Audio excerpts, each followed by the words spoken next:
is the DallasCowboys.com Draft Show. Your war room for insider news and draft analysis from deep within the confines of Cowboys headquarters at the Star in Frisco. And now, your host, Kyle Yeomans.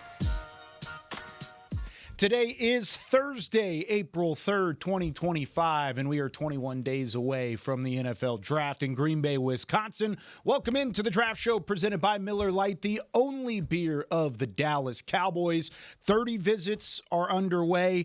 Dallas Day is underway. There's a lot going on around the Star in Frisco, including trades. We got a little bit of trade breaking news as of a couple hours ago that does involve draft picks and involves a need that you might have used a draft pick on as well. We've got Nick Harris, Brian Broaddus, Bobby Belt with Chris Beam in the back. Glad you're with us here on this Thursday.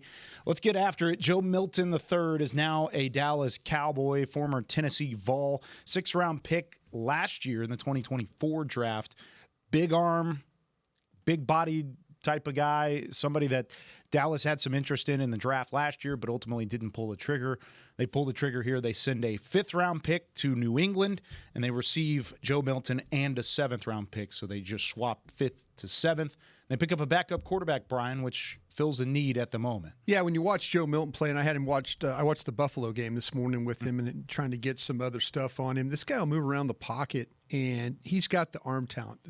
That's something that he is, when you watch him play, and that game he played against was the Patriots versus the Buffalo Bills, and he does a really good job of stepping into his throws. He didn't look overwhelmed in this football game.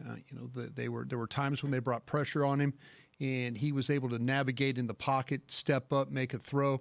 He had a really nice throw of getting outside the pocket, a couple of them. We threw back in the middle. He made one of those throws you go, no, no, no, and then you go, yes, yes, yes, kind of a throw. So, yeah, you're talking about a guy that when you watch him, just in that start that he made, getting from the first read to the second read, if he had to move or slide a little bit, he was able to do that. If he had to run, he was able to do that. Mm-hmm. Buffalo kind of tried to bring some pressure on him, and he was able to stand in there and make some throws.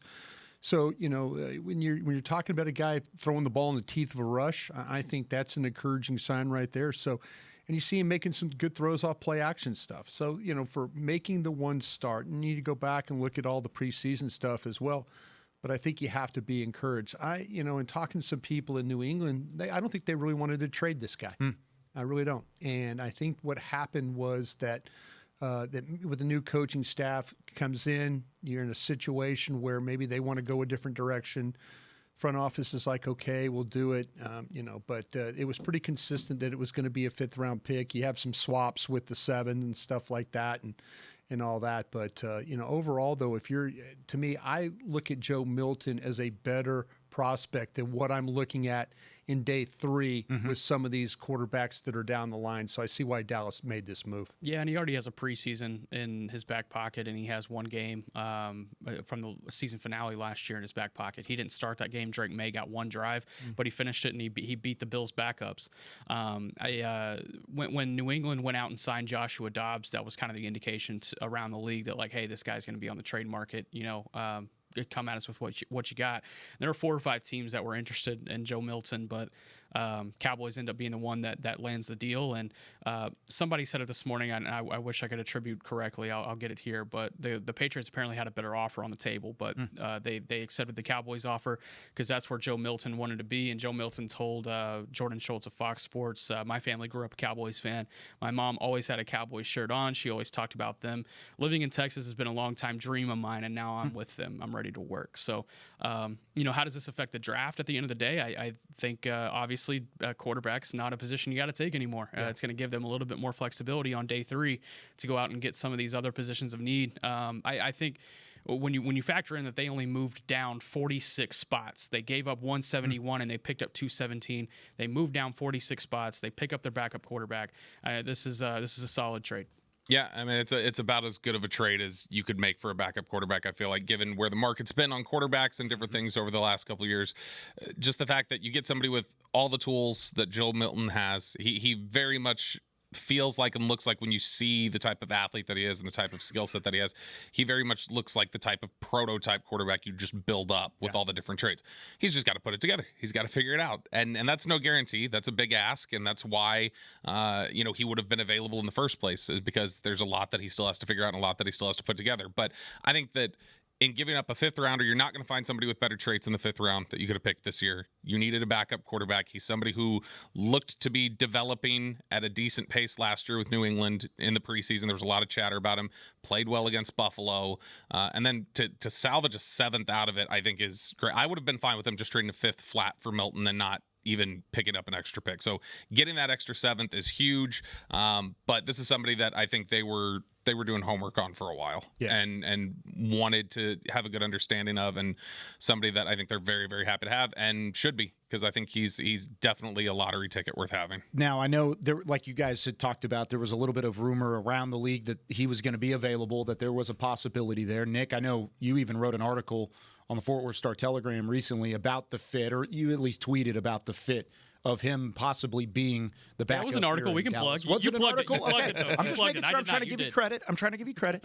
But the even last year, I dusted off my 2024 Star Magazine draft guide. I had him as the Cowboys fit as a backup quarterback. The one thing I had against him was he's a one speed as a passer, Brian. Kind of seems like he zips throws consistently, but it's all velocity. He doesn't have a ton of touch. Is that something you can teach here in Dallas, and what makes him the right fit here with the Cowboys? If you go back and watch the Buffalo game which he was started, there was a pass that went down the sidelines where it had to be a touch ball. He was running to his left, and then the ball, he floated the ball, gave his guy a chance to get the ball. They had a drop on the outside. Yeah. The stuff underneath, I think that to me, where there were a couple different times where off some play action stuff where he came off the first read and then they had a tight end sitting down, or they had somebody dragging across the middle.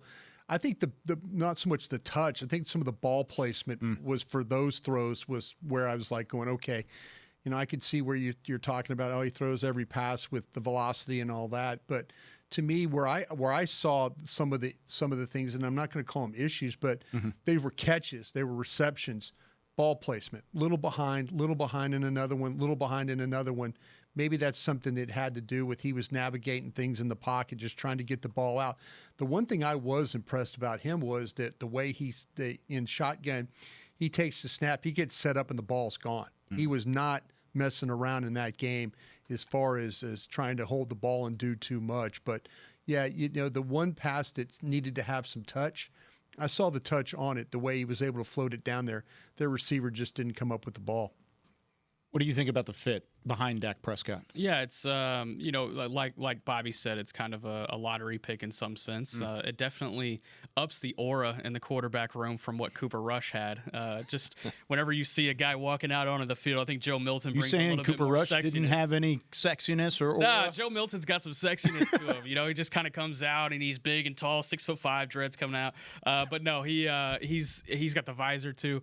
But I think if Dak were to go down after 6-7 games, you'd still be holding your breath here, and it's the touch is certainly something that has been his biggest knock during his entire career, his 6 seasons in college, and even one preseason in the NFL. Is like, okay, yeah, this guy can throw it 80 yards down the field and he'll wow you. He's kind of a great value Anthony Richardson in that sense, but also he might hit the goalpost on a check down. So it's something that definitely will need some fine tuning and refinement during preseason training camp. That's going to be the job of Brian Schottenheimer and Steve Shimko, quarterback's coach, to kind of reel that in at times. But you hope you don't have to call this guy's name until 2026, just because I still think he needs development. One game against backups in Buffalo looked great, but I still think he needs a lot of seasoning. To try, if you were to put if you want to use an analogy from another sport, if you are here in Dallas and you're familiar with Texas Rangers baseball and you're familiar with Joey Gallo, like Joe Milton's got some Joey Gallo to him where it's like you're going to see, he's got a 500-foot home run type of power to it, but then there's also other times where it's like, well, he doesn't get a hit for 2 weeks. It's because Joey Gallo throws now. Exactly. And now he's pitching, he's doing everything else, but it's the same sort of player just on the football field for me, where it's like all of the traits are there to do anything you want on the football field. It's just a matter of teaching him how to consistently do those things on the football field. RJ Choppy from our morning show over at 105 through the Fan, he's a Tennessee alum, so he's always really hyper-focused on what the Volunteers are doing.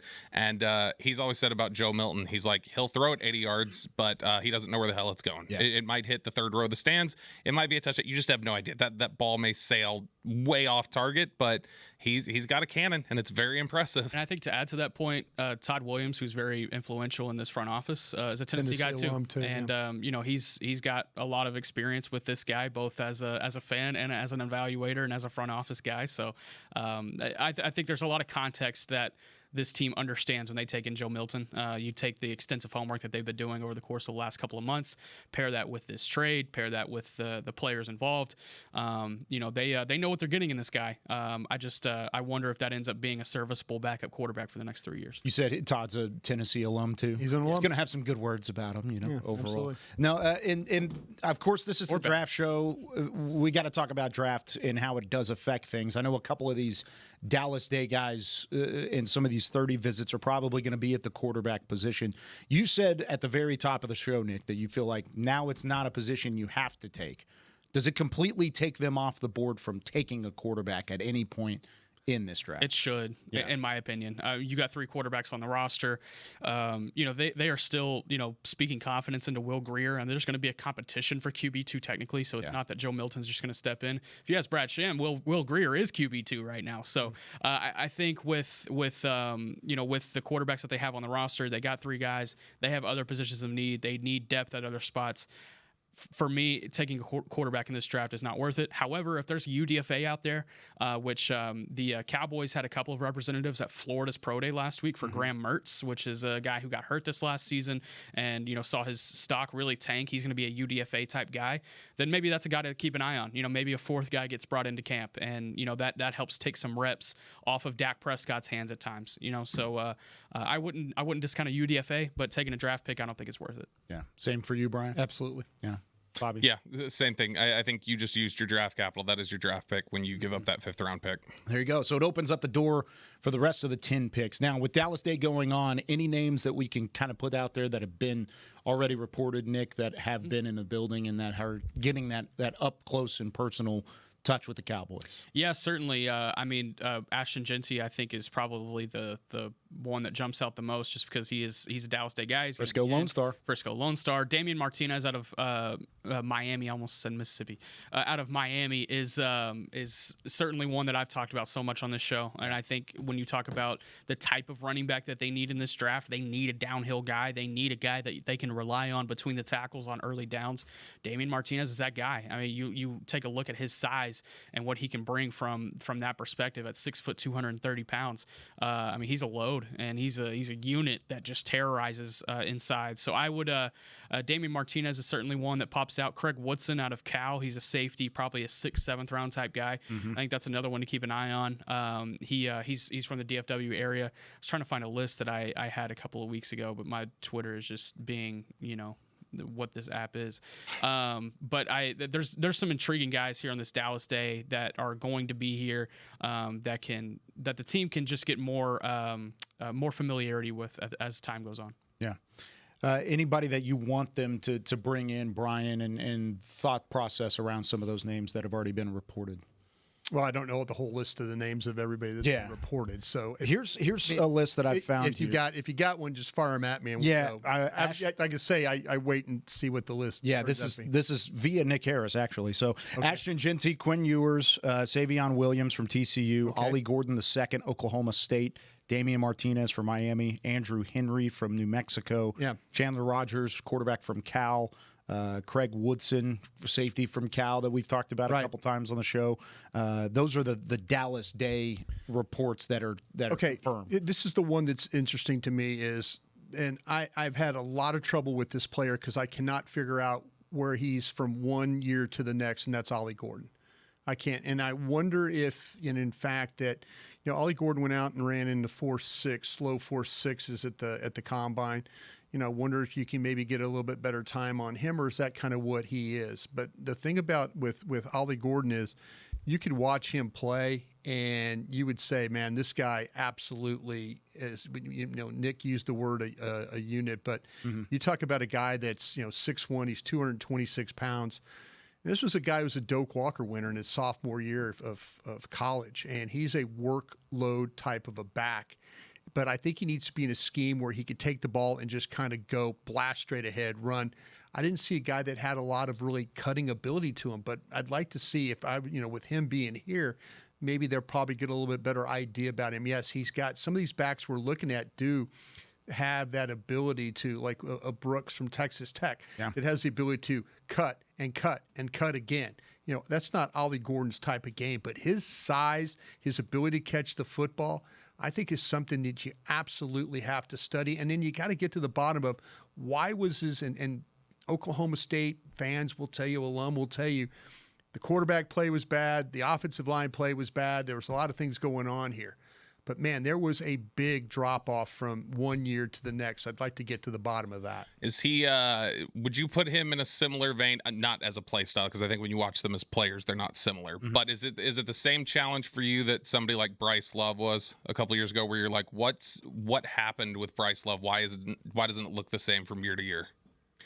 Yeah, the fact that he was such a highly decorated player, and then you go back and you watch that year that he won the award, and you're like, you see a completely different guy. Yeah. And you just wonder, and here we're about to see, some highlights from him, but there you go right there, able to make one guy miss right there and then get into the secondary. But that's kind of his game. There's not a lot of real quickness there. There's just a lot of explosiveness. There's a lot of power there.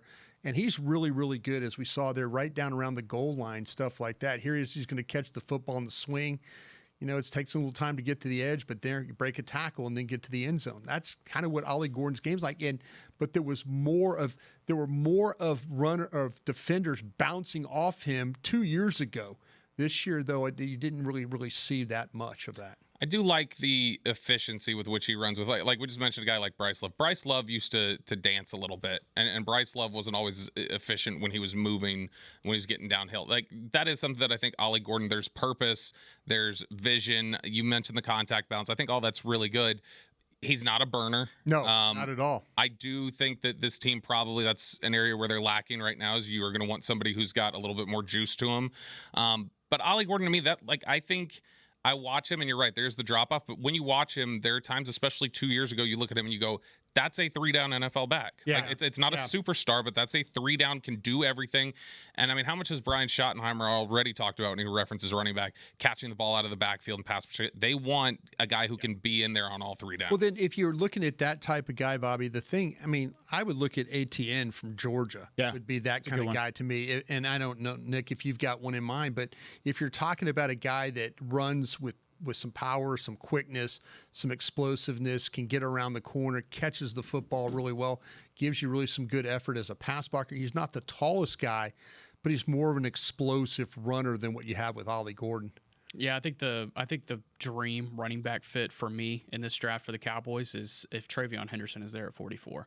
I totally agree with you on that. And that's a guy that could certainly do it all too. He can run the ball, he can catch out of the backfield, he can pass protect, big time leader. I mean, he's a guy that's going to be a future captain for you if you end up drafting him. You go back to the Cotton Bowl and you see the explosion that he had on that screen pass in the first half that blew the Texas defense wide open, and he was productive for 3.5 seasons at Ohio State, and he was mostly working in a crowded backfield with other guys. Travion Henderson, in my opinion, is the best fit for this team. Yeah. You're saying that like at 44, then you'd have to go there, right, on that? Yeah, I don't think there's any way he makes it to the third round. No, absolutely. You're hoping he makes it. You got to get him to 44 first. Could I hijack the show real quick and ask you guys a question? As long as you're responsible. I will be responsible with the question. Do you feel like the depth at some of these positions in the draft might make the Cowboys not draft the right guy? Like it goes back to the overthinking conversation. Yeah, exactly. I mean, and I say this in a way of, Nick gave you a really good thumbnail, Bobby, of Henderson, those guys, and what they bring. But all of a sudden, with the depth of a position, do you feel like, okay, we can wait? We can wait. You think about it with D tackle, running exactly. back. Well, corner. I did corner, defensive tackle, running back were the three that came in mind to me this morning. Maybe the edge, but I was just sitting there thinking like, last year, and I don't know if they got caught. They got caught, I mean, they liked, Nealon, Leofau. They liked those guys a lot. And I wonder if like, oh, well, wait, we're to the point where this guy's not better than Rico Dowdle. Mm-hmm. I wonder, are they going to, I hope they don't fall into the trap of we can wait.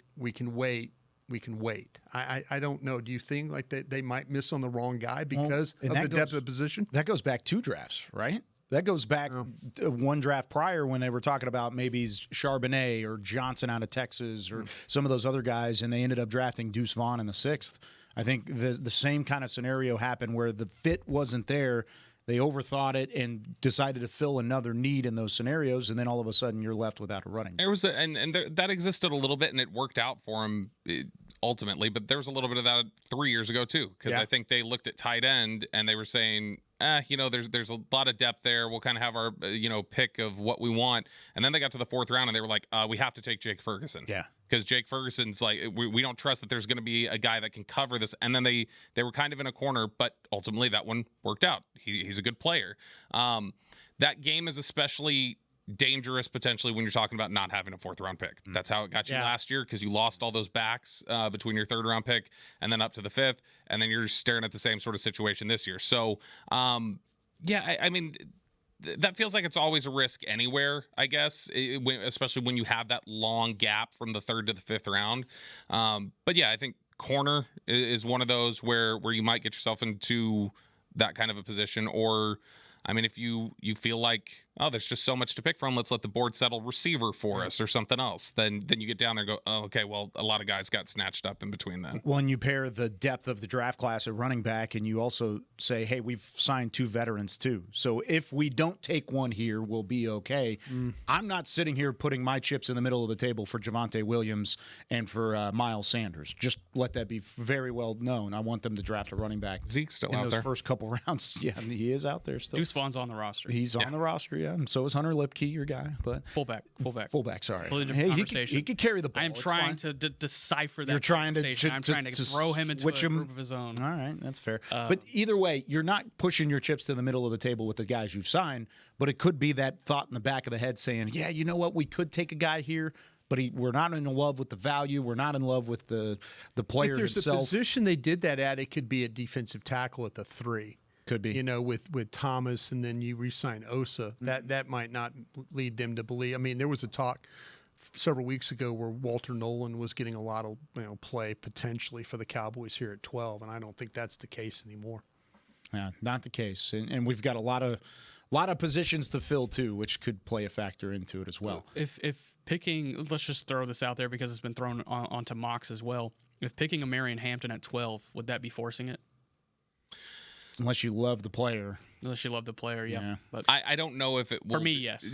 When they get all said and done with where they have the board and everything else, I don't know if it'll be forcing it for them. They may not view it that way. For me, yes, that would be forcing same it. here. Yeah. I kind of feel like that in my stack, he's not going to be – there's going to be second-round guys. But at 12, I think there's going to be 1 or 2 first-round grades on my board. I know they don't care about my board. Mm-hmm. But I kind of feel like there's probably going to be 1 or 2 first-round grades still on that board that I would probably take over Hampton right now. And I like Hampton a lot, but I have Johnson from Iowa over him on my stack.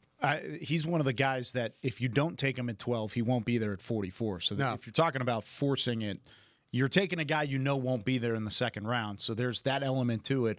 I just think there's other spots where you can get the value right at 12. I also think, I think Caleb Johnson and Travion Henderson are closer to Omarion Hampton than Omarion Hampton is to Ashton Genty for That's me. fair. Certainly. Yeah. All right, we got to take our first break. When we come back, we've got some Twitter on the 20, including how does this quarterback trade affect things later in the draft, and how could you possibly view the 12th pick differently? I'll introduce that question in a moment with more of the Draft Show right after this. Life is a workout, and Smoothie King is here to help you power through. Whether you're maxing out overhead presses, pushing through chest flies, or being the hero your golden retriever needs to carry them over that scary bridge, Smoothie King has the fuel to help you go all out.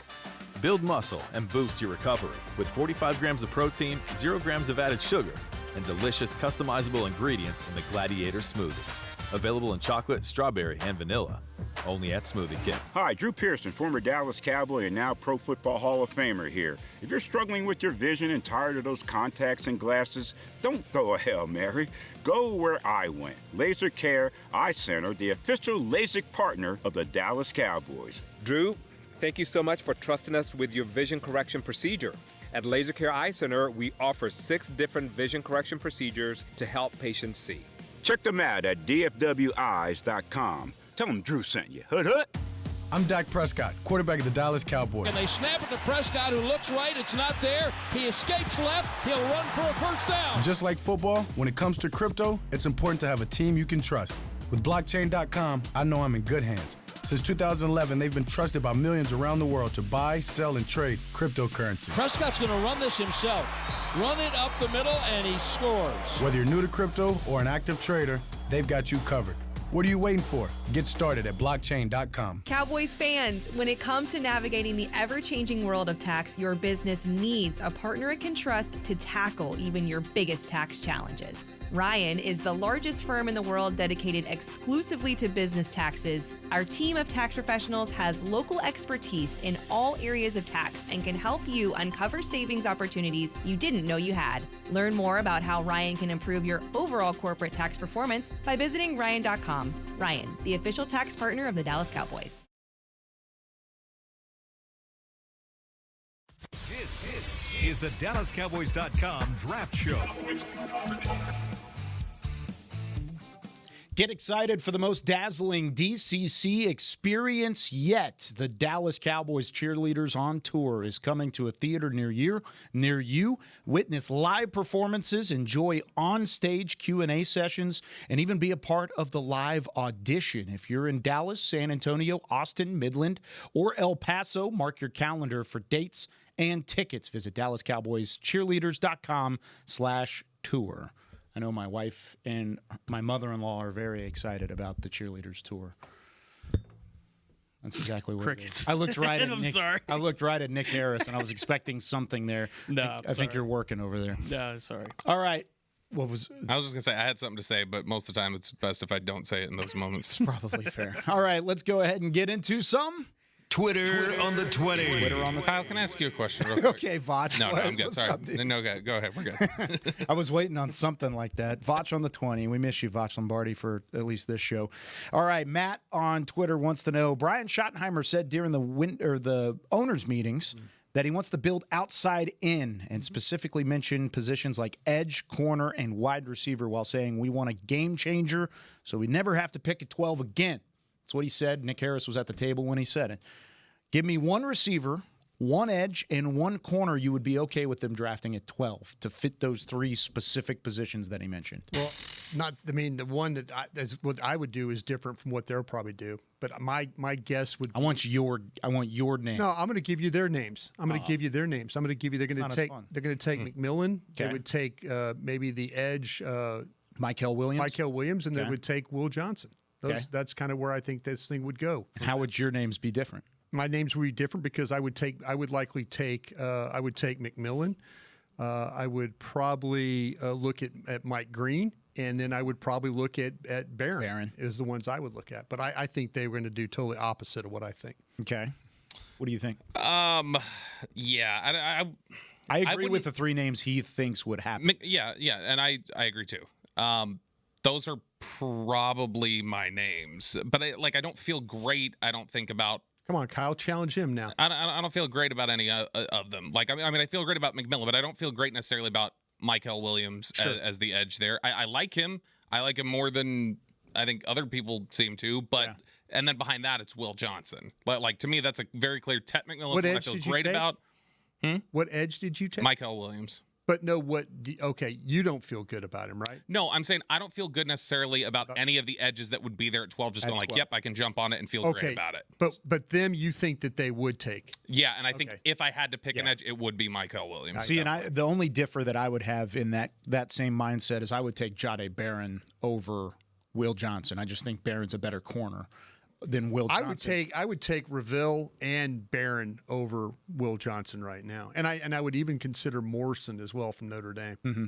I still have Johnson in the first. I had him as a first-round grade, but I have Barron above him. So if they were to pick Will Johnson, I think they would just jump a tag on my board. And like you said, no one cares about my board just as much as anybody. Yeah. But the Johnson thought process, I think, is there because of the traits and because of his ceiling. Sure. They're looking at it that way. He's a good player. He really is. Yeah, I agree with most of everything here. The only difference at edge is I'm just such a big Donovan Ezeruwaku guy. I mean, that's who I feel like is a difference maker if you're talking about isolation situations, one-on-one. Edge rusher out of Boston College. Talk about production from last season. He certainly had it. 16.5 sacks, 20.5 tackles for loss. Both of those were top 3 in the entire country in the FBS. He attacks the ball. He had 3 forced fumbles.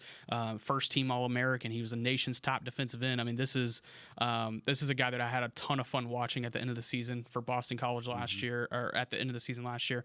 And what I was worried about from a length and size perspective, he erased those concerns for me at the combine whenever he measured in. And this is a guy that I think is a sleeper first round type of talent. He's kind of my quote unquote hipster first round grade. Do you have him behind Carter on your board? Yeah, of course. If you stack him, so he's your second edge, is what he is. Yes, yeah. Okay, yeah. I'm that big on Donovan Ezeruwaku. Bobby, who's your second edge?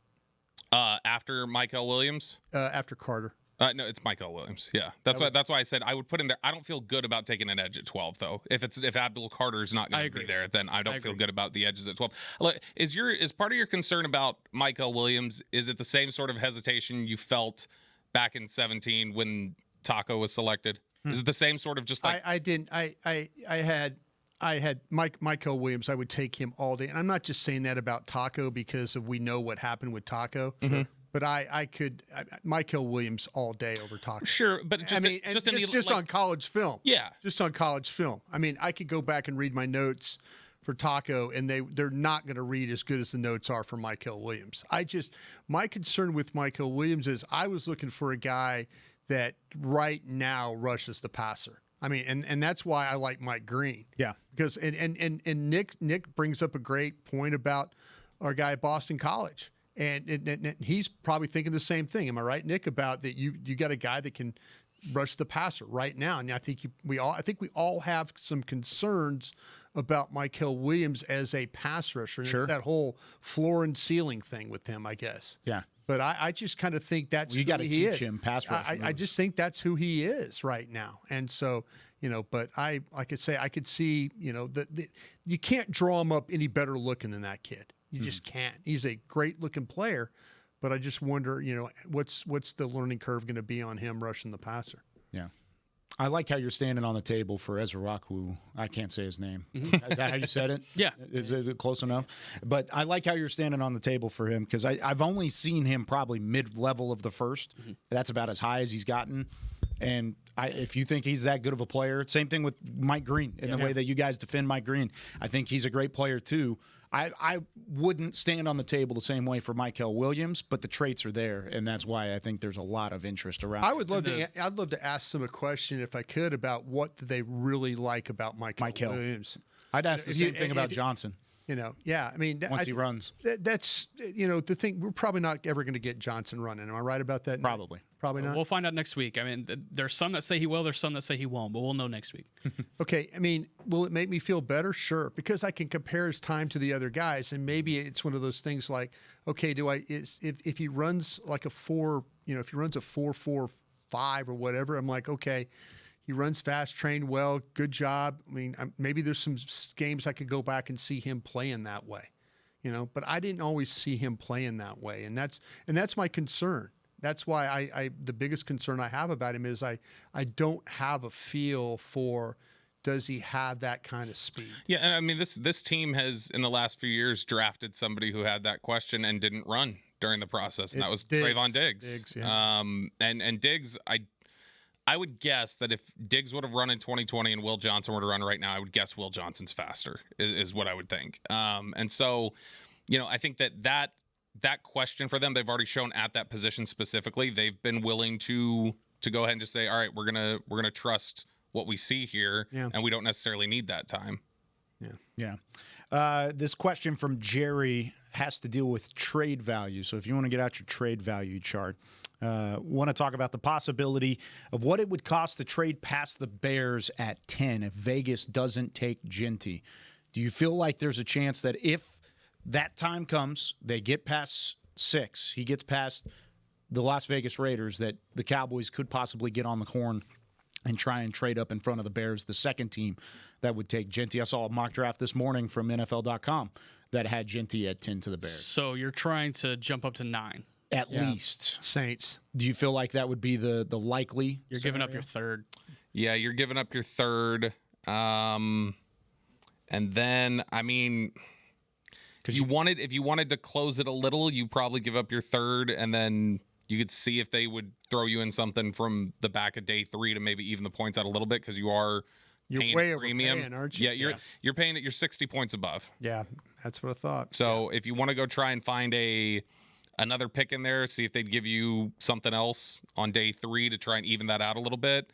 But otherwise, yeah. Now, I mean, that's 210 on the value according to Draft Tech.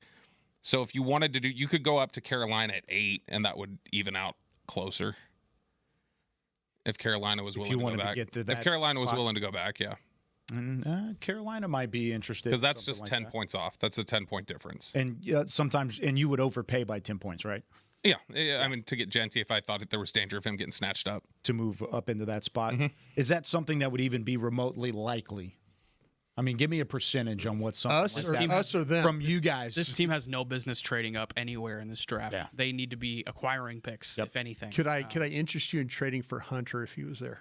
How far would you have to go up to get that? Could I go? If I could part with Nick. No, hang with me here, buddy. Yeah, I will. Hang with me. No. I went because you threw in an interesting idea. I'm gonna go to New England's spot again. I'm going to work with New England. Evidently, I have a good relationship with those guys over there. Just gave you a backup quarterback. What if I offered them the 44 and another one of my 5s to go there? I don't know. I don't know that gets you up there on the chart. It's a little short. How short? We said 8. Yeah. So it's a 600-point jump. Dallas's second-round pick is 460. So you'd have to come up with another 140, which is 140 is pick 90 for the Rams, so that's 2/3. Go next year's 3. Okay. But I mean, then you have no 3rd or 4th, or 3rd or 5th.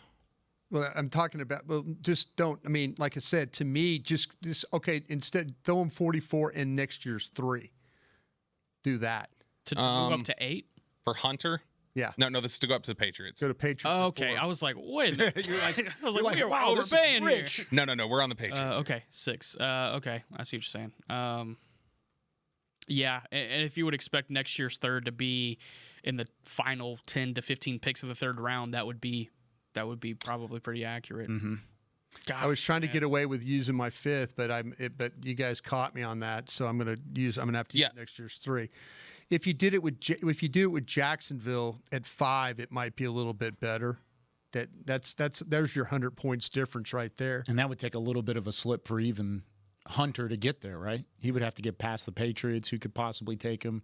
He could get past all 4 of those teams. I think the Giants would. I think the Giants are looking at him at 3. I think the Giants are looking at this situation right now. Their general manager's about to get fired. He ain't interested in drafting a quarterback right now. I don't think he needs to win games right now. And if you told me that they can have the 2 receivers that they have, with Hunter being part of that, well, they don't need a quarterback. They got crab legs and Mr. Unlimited. They are rolling. Don't sleep on Tommy DeVito either. Hey. Look, here's the thing: if the best player in the draft gets to 5, yeah, I'm probably saying, all right, fine, I'll give up the 2nd. You'll go in and get there. Yep, I'll give it up. Wow. That would be interesting, and we'll have that conversation on draft night whenever we get there. You've made the same noise again. It just makes my stomach turn because you would have to bet on that guy being elite at 2 positions. You would have to bet on it happening. I don't think I do. You guys keep talking. I mean, to me, I think the best thing to do is play him at wide receiver and just call it a day and just go for it. I think you don't want him to play both ways. I think he can affect games better playing wide receiver than he can playing corner. I mean, I think if he's Sauce Gardner at corner, and then he's Cedric Wilson 2020 for you at receiver in spot snaps, is that not worth giving up the second? No. Man, I do. I think that's completely worth it. Yeah. Because what you're expecting to use 44 on what, a running back? Yeah, probably. Yeah. Or a corner. Mm-hmm. I don't know. If I get Cedric Wilson and then just go find one other value running back on free agency, just go figure it out. Yeah. Does nobody like this guy at receiver? I love him at a receiver. I think he's a better corner. In what I think way? he's a better corner too. In what way? You talk about ball skills. You talk about athleticism. Yeah, sure. He's fighty with his hands. Like he understands leverage and route concepts more than any other corner in this draft, in my opinion. I have a CB1. I think this guy's going to be a dangerous corner in this league. Do you worry about change of direction? You worry he can about run him being the routes. 185 pounds. He'll no. bulk up. I He'll think he'll bulk be up, all right. and that's what NFL weight draft is for. Nick. Scouts say that all the time. He'll be all right. We're going to bulk him. We'll bulk him up. He's played at 185 pounds his whole life. Look how narrow he is. I mean, He is. he's still got room to He's fill playing out. 200 snaps a game. He's burning all those you talk calories. about body See, mechanics, that's what I he's worry got about. it. That's what I worry about. Everybody saying he's going to play both ways. I think he gets smaller. I think he As the gets year goes smaller as the year goes on. That's my issue right Because there. he's running a little too much. Yeah, It's like a cross-country runner. I think if they worked at him as a receiver, because let's be honest, his route running is not great.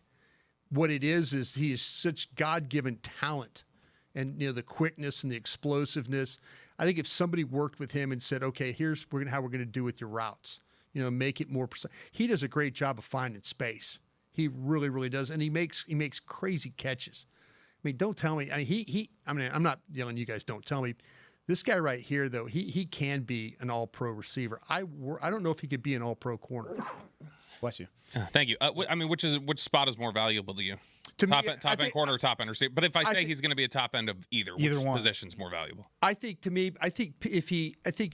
don't get me wrong about the corner. I just feel that people, if he's that good, they'll just stay away from him, and that's a good.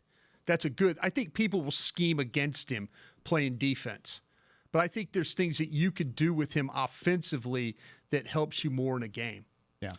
Can I throw out a quick suggestion then on that specific question about Hunter? Okay, let's say you go up, so you take away your second.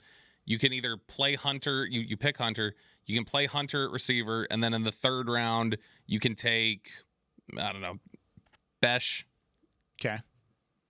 Or you play him at corner and you take Besh in the third round, or you play Hunter at receiver and you take Parrish in the third round. See, I would feel better about playing him at corner and then taking Besh, because I have Besh higher on my board than Parrish. Yeah. But this specific, I like both the players. both guys are fine, but the way that the wide receiver class fits, I think fits better in the third than the cornerback class in the third. Yeah, because I can run out there. Further. I can run out there too next year with CeeDee Lamb, Travis Hunter, and Jack Besh on the field in receiver packages, and then still get him at corner and see what he can do there. Yeah. How about, would you take Hunter than, say, Hairston from Kentucky? I I'd love be in. Hairston. Yeah. I'd be in. Okay. I'm a big So fan now of Hairston. I've got you interested. Does Hairston get to the third though?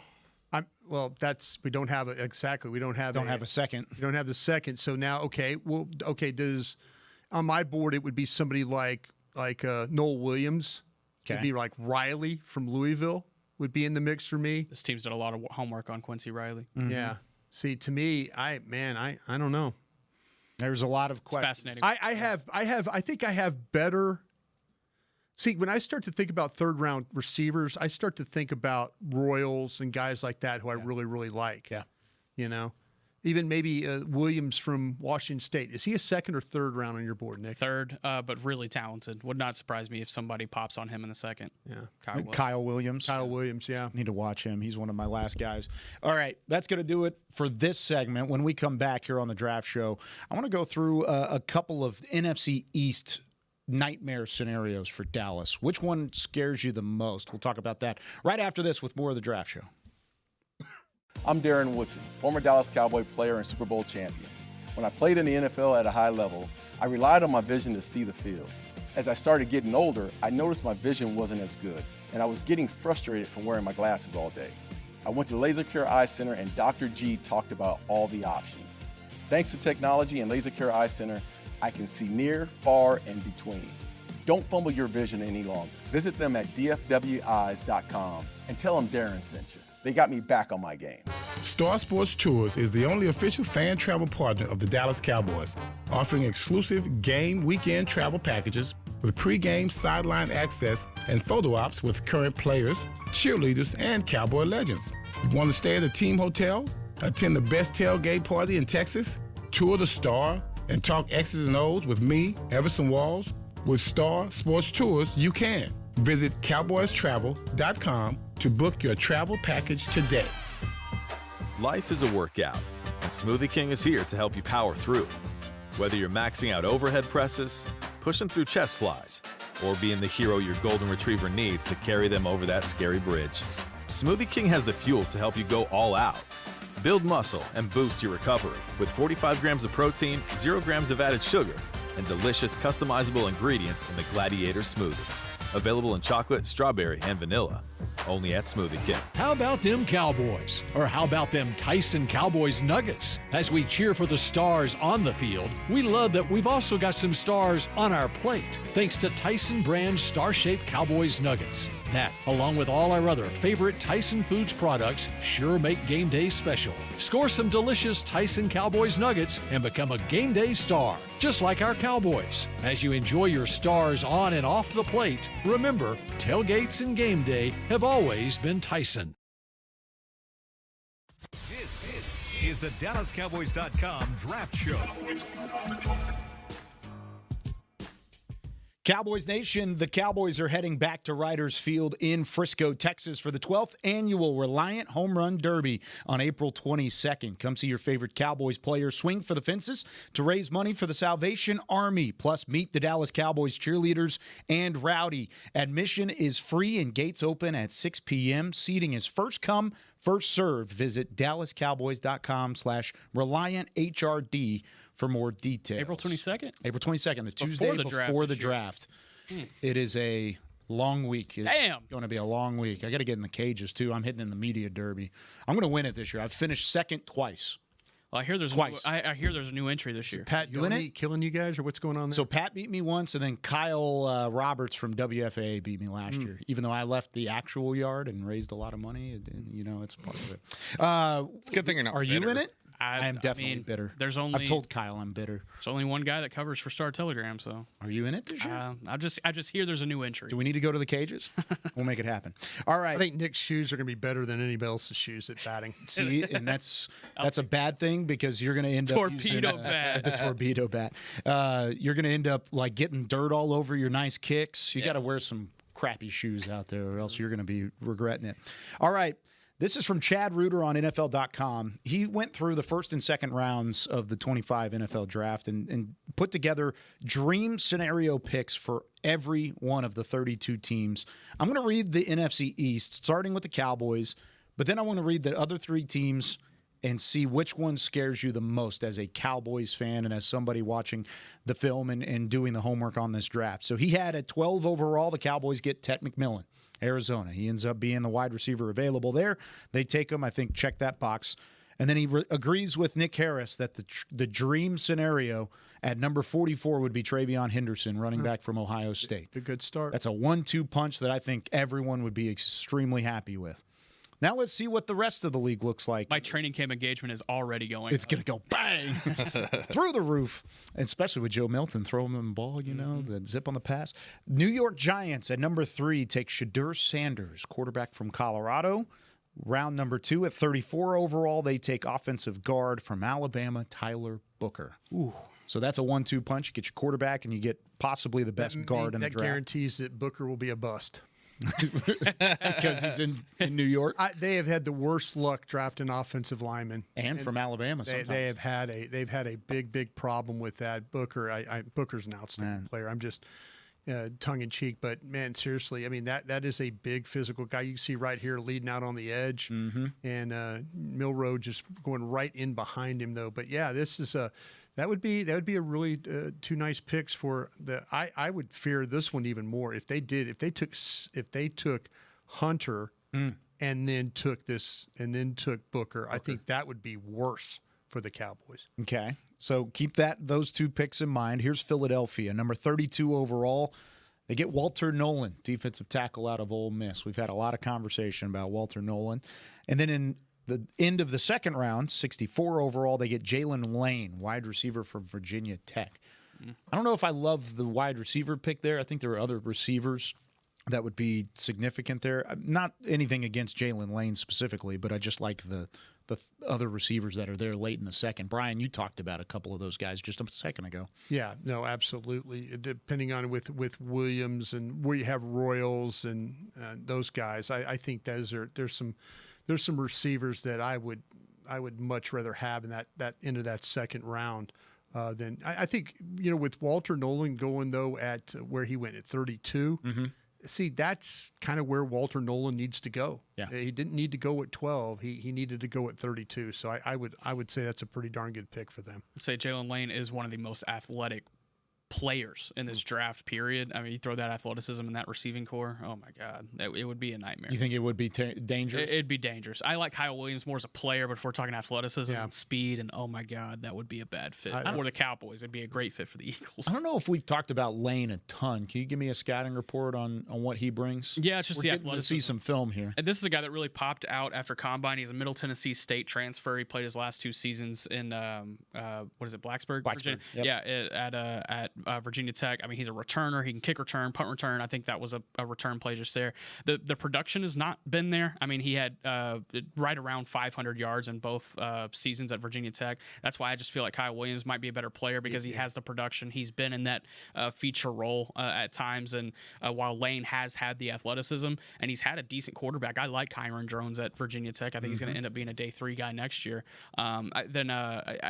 It questions me why he hasn't been able to step up with production. However, I'd take Williams over this guy. Yeah, see, you talk about the athleticism. Williams has the same traits. You talk about Williams has got that ability. You look with the ball in hand, Williams is like a punt and kickoff return guy with the way that he runs, the way he weaves through traffic, the way he can kind of navigate things, and I think he catches the ball much better than this guy. So give me Williams. I said if it was Nolan and Williams, that would get my attention as well. I don't love Lane, and I mean he is an incredible athlete, and the way he tested was great.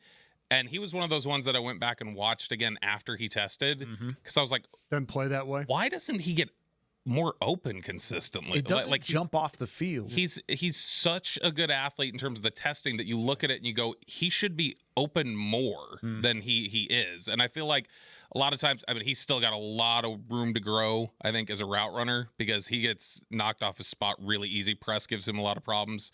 He lines up at the slot a lot. So, I mean, that's something that he doesn't have to work with, deal with too frequently. But I just think that Lane would be way down the list for me on receivers that I would think I'd want to take. Would you take the Miami kid over this guy? Xavier Restrepo? If you're talking about slot players. Yeah. And I know Restrepo ran in the 4.8s, but Restrepo seemed like to me he made a lot more plays than this guy. Yeah, the play strength is so much more there with Restrepo, and apparently the bad pro day run was attributed to a hamstring, so you take that for what it is. But Restrepo and his play strength and him being able to line up inside, line up outside. I mean, Jalen Lane's a guy you only see lining up inside. And another thing with Jalen Lane is Malik Washington. You go back 2 years ago when Virginia had him, when Virginia Tech was playing with Virginia. You see those two type of guys on the field at the same time, and you understand where one went and where the other one went, despite their athleticism differences. I mean, seeing that is much different, and that's in a Virginia offense that was much worse than Virginia Tech has ever been in the last 2 years. So, at Restrepo, he has the play strength. He's got the size. This is a guy I would bet on more. Okay, good to know. All right, so there's the Eagles going on to the Washington Commanders. Our buddy Dan Quinn down there in Washington, number 29 overall, Mike Green, edge from Marshall. That's already a bad Dante start. Fowler. Yeah, that's a bad start for Cowboys fans looking at Washington and saying, oh, they got an elite edge rusher in the first round. Hell of a player. 61 overall, they get Trey Harris, wide receiver from Ole Miss, who I'm very high on. That one scares me the most out of all three of them. What was the Giants one again? Shador and Booker? Yeah, I'm with you. The Commanders one would scare me. That scares the hell out of me. At 29 and 61, you're talking about the final 4 picks in each of those rounds. I mean, Trey Harris would be a guy that whenever Terry McLaurin is up on his contract, they'll be like, okay, have fun, walk away, and they can be just fine with Trey Harris. Yeah. As long as he stays on the field, that's the one question. I'll be different. I'll say the Giants. Just because they get a quarterback, and that's something that I've got Shedeur as the top quarterback above Cam Ward. And so for me, I just look at it and say, that's right there. Just the gamble or the potential of hitting on a quarterback is the most terrifying scenario of all the 6 picks. Yeah. Is that if the Giants hit on a quarterback, that's the most damaging potential out of all the 6. That's a great point. And then Booker is quite possibly out of the players we just named that might be the safest player of those 6 that just says, all right, that guy's probably going to be a decent pro. And you don't have to worry about him totally busting. I think when you look at what he did at Alabama, I'm not in love with him as much as some others are, but he's a good player, and he feels like a very safe. I don't think there's a whole lot of bust potential there with Tyler Booker. And there's so a good I would shot say he's Giants. not even there in the second. There's a good shot somebody at the tail end of the first takes a guy like Booker too.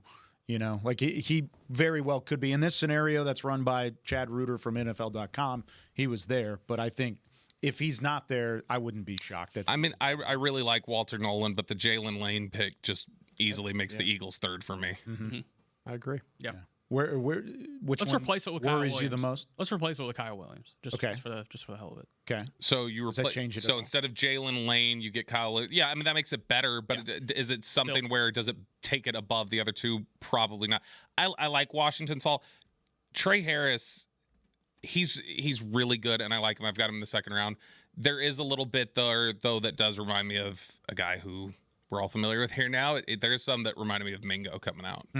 I think that those are 2 very similar players. Could be. And 6'2", 205. And so there's a little bit of that.